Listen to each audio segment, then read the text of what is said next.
दोस्तों हमारे पास ये जो सिस्टम है, इस सिस्टम को हम असेंबल करेंगे और ये हम पहले से असेंबल कर चुके हैं। और इस असेंबल में जो भी सामान लगा हुआ है, जो भी वगैरह लगा, उसके बारे में तो हम बात करेंगे। पहले इसके प्राइस के बारे में बात करते हैं।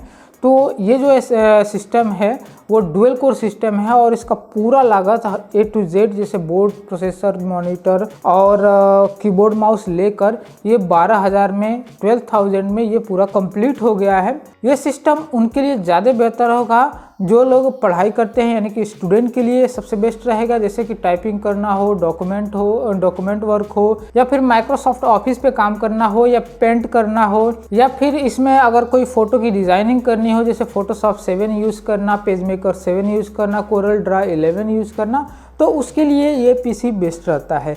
अब क्या होता है कि अगर आप कहेंगे कि स्टूडेंट के लिए अच्छे भी पीसी आते हैं, लेकिन अच्छे पीसी उन लोगों के लिए ज़्यादा बेटर होता है जिनके पास पैसे हैं। लेकिन कुछ बच्चे ऐसे होते हैं जो गरीब फैमिली से आते हैं, लेकिन उनको कंप्यूटर की ज़रूरत पड़ जाती है, तो ये सिस्टम उनके लिए बेहतर है और कम पैसे में, यानी कि 12,000 में ये सिस्टम अपने काम के लिए, पढ़ाई के लिए, ऑनलाइन एग्ज़ाम देने के लिए, या डेटा एंट्री करना चाहते हैं, पार्ट टाइम जॉब करना चाहते हैं, तो उसके लिए भी ये बिल्कुल परफेक्ट है। इस सिस्टम पे आप काम कर सकते हैं, स्टूडेंट वर्क भी कर सकते हैं। यह कहें कि ऑफिशियली वर्क, जैसे कि ऑफिस में जो भी डेटा एंट्री होती है, डेटा का काम होता है, या फिर अकाउंटिंग के लिए करना चाहते हैं, तो टैली वगैरह भी इस पे बहुत ही आराम से चल जाएगा। तो अब बात करते हैं इसके स्पेसिफिकेशन की कि इसमें क्या क्या है, क्या क्या हमने यूज किया है, उसके बारे में समझ लेते हैं। आगे बढ़ने से पहले दोस्तों, अभी तक हमारे चैनल को सब्सक्राइब नहीं किया है तो सब्सक्राइब करें, वीडियो अच्छी लगे तो लाइक ज़रूर करें।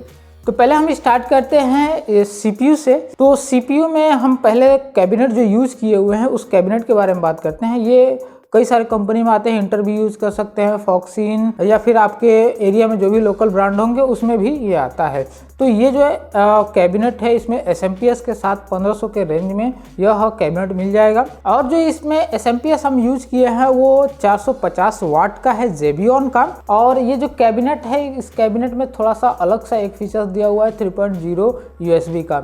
एक्चुअली किसी बोर्ड में, जैसे अगर नॉर्मल बोर्ड जो हमने बोर्ड यूज किया है वो G41 का बोर्ड यूज़ किया है, तो उसमें ये नॉर्मल बोर्ड होता है, तो इसमें 3.0 का एक सेक्शन नहीं मिलता है। उसके बाद अगर 61 बोर्ड यूज़ करते हैं या 81 बोर्ड यूज़ करते हैं, जैसे सेकंड जनरेशन, 4th जनरेशन का बोर्ड यूज़ करते हैं, तो उसमें 3.0 का ऑप्शन दिया होता है। लेकिन उससे नीचे जैसे कि 41 हमने बोर्ड यूज़ किया है, उसमें 3.0 का USB का ऑप्शन नहीं होता है।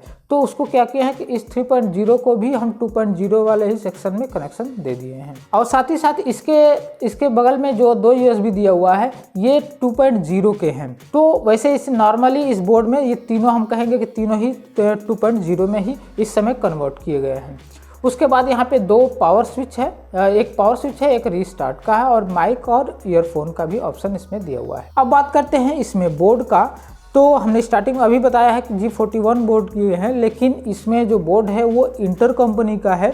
ये बोर्ड हमने यूज़ किया है जो कि इंटर कंपनी का है, और ये G41 चिपसेट है। और इसमें 775 सॉकेट का LG सपोर्ट मिलेगा, और इस बोर्ड में 4 SATA पोर्ट मिलेगा, जिससे कि आप अलग अलग तरीके से 4, जैसे कि राइटर अगर यूज़ करना है, 2 अगर एक SSD, हमने इसमें SSD यूज़ किया है तो SSD का पोर्ट, अगर हार्ड डिस्क स्टोरेज के लिए यूज़ करना चाहते हैं तो उसके लिए, यानी कि अलग अलग 4 स्टोरेज को इस बोर्ड के साथ कनेक्ट कर सकते हैं।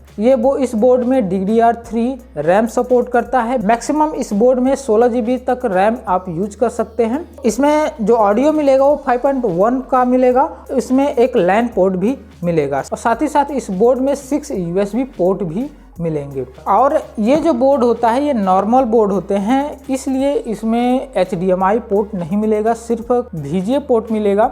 और VGA पोर्ट से भी आप देख सकते हैं कि इसकी जो क्लियरिटी है वो बहुत बेहतर है।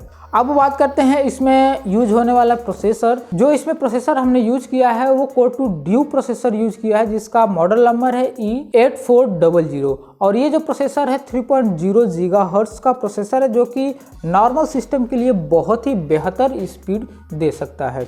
और जो हमने इसमें रैम यूज किया है 4 GB का रैम यूज किया है सिम्ट्रॉनिक्स का, जो कि हमारे काम के लिए 4 GB बहुत ही बेहतर होता है। वैसे तो हम ऑफिस या माइक्रोसॉफ्ट ऑफिस यूज करते हैं तो उसमें ये 4 GB यूज नहीं हो पाता है, लगभग 2 ही GB तक वो यूज होता है, पूरा यूज नहीं हो पाता है। तो अभी हम आपको यूज करके दिखाएंगे कि उसमें क्या क्या, कितना रैम यूज हो रहा है, कितना प्रोसेसर यूज हो रहा है अगर ऑफिस पे काम करते हैं तो। और इस सिस्टम में हमने स्टोरेज के लिए SSD यूज किया है जो कि 128 GB का यूज किया है, जिससे कि जो सिस्टम का परफॉर्मेंस है बहुत ही बेहतर हो जाएगा। क्योंकि दोस्तों अगर G41 का बोर्ड और कोर टू ड्यू का प्रोसेसर लेते हैं, अगर वहीं पर हार्ड डिस्क यूज करते हैं तो उतना मज़ा नहीं रहेगा जहाँ पे आप SSD यूज करेंगे। तो इसलिए हम SSD यूज किए हैं जिससे कि सिस्टम का जो परफॉर्मेंस है वो बहुत ही बेहतर हो सके।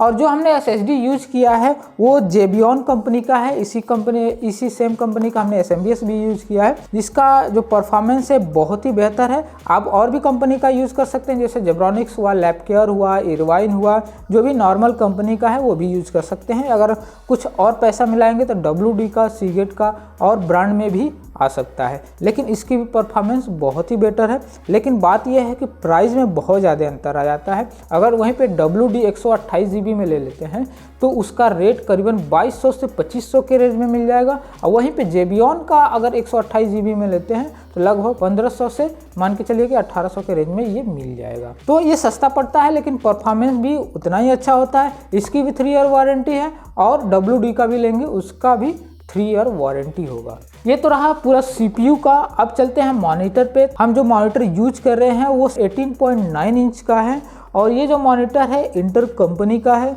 जो इसका भी परफॉर्मेंस बहुत ही बेटर है। अगर नॉर्मल देखा जाए तो, अगर ब्रांड से कंपैरिजन तो हम नहीं करेंगे, लेकिन फिर भी काम के लिए बहुत ही बेटर है। इस मॉनिटर में VGA और HDMI पोर्ट दोनों मिलेगा, और इसमें जो हमने कीबोर्ड यूज़ किया है वो कीबोर्ड और माउस प्रोडक्ट कंपनी का यूज़ किया है। क्योंकि ये जो कीबोर्ड है आप देख सकते हैं लुक में भी अच्छे होते हैं और परफॉर्मेंस में भी बेहतर होते हैं, और दोनों का अगर प्राइस देखा जाए तो लगभग 300 साढ़े 300 के अंदर कीबोर्ड माउस दोनों ही मिल जाएंगे। उसके बाद हमने एक जेब्रॉनिक्स का माउस पैड यूज किया है जो कि हमें अच्छा लगा है, और इस पे 2022 का एक कैलेंडर भी मिल जाएगा, और इसका जो सरफेस है बहुत ही अच्छा है, जिससे माउस बहुत ही परफेक्ट चल रहा है। अब बात आती है इस सिस्टम में इंटरनेट चलाने के लिए। तो इंटरनेट चलाने का बहुत सारा जरिया है। या तो अगर मोबाइल से चलाते हैं तो आप सीधा डायरेक्ट आप USB केबल के थ्रू चला सकते हैं, या फिर अपने मोबाइल के हॉटस्पॉट यूज़ करना चाहते हैं तो एक USB में वाईफाई एडाप्टर आता है जो कि आपने USB में खोज देंगे या प्लग कर देंगे तो उससे वाईफाई चालू हो जाएगा। हमने वही यूज़ किया है, 300 का एक छोटा सा आता है, और उसका यूज करके हम यहाँ से वाईफाई के जरिए इंटरनेट एक्सेस कर सकते हैं। दूसरा ऑप्शन ये होता है कि यदि आपके पास ब्रॉडबैंड है तो लैन का भी ऑप्शन इसमें दिया हुआ है, लैन केबल से भी आप यूज कर सकते हैं। इंटरनेट चलाने का बहुत सारे ऑप्शन है, आपके पास कौन सा है वो आप यूज कर सकते हैं। तो चलिए इस सिस्टम को प्रॉपर्टी चेक करा देते हैं। प्रॉपर्टी चेक करने के लिए पहले तो हम PC में जाएंगे और राइट बटन क्लिक करके इसका प्रॉपर्टी चेक कर लेते हैं। प्रॉपर्टी में आप देख सकते हैं Core two Duo processor use किया गया है E8400 3.00 GHz का हमने इसमें प्रोसेसर यूज कर रहे हैं।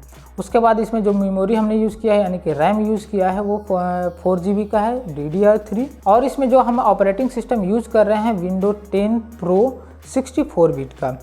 अब बात करते हैं कि इसमें जो हमने SSD यूज़ किया है वो 128 GB का यूज़ किया है, जिसमें मिलता है 118 GB, जिसमें ही हम पूरा उसको C बना दिए हैं। इसी में हम विंडोज इंस्टॉल किए हैं। अगर आपको डेटा स्टोर करना है या फिर अधिक स्टोरेज की ज़रूरत है 1 TB का और भी इसमें हार्ड डिस्क ऐड कर सकते हैं, जिसमें आप आराम से स्टोरेज कर सकते हैं।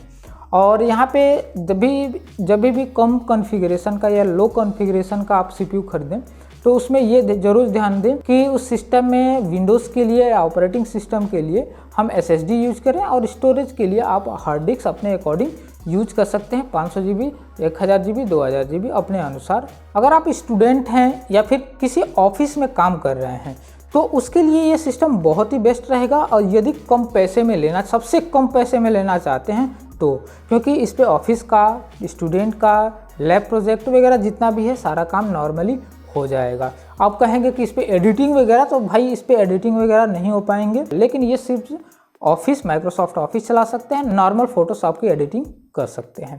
तो दोस्तों यह सिस्टम आपको कैसा लगा कमेंट में ज़रूर बताइए, और वीडियो अच्छी लगे तो लाइक ज़रूर करें, और चैनल पे नए हैं तो सब्सक्राइब करना ना भूलें। धन्यवाद।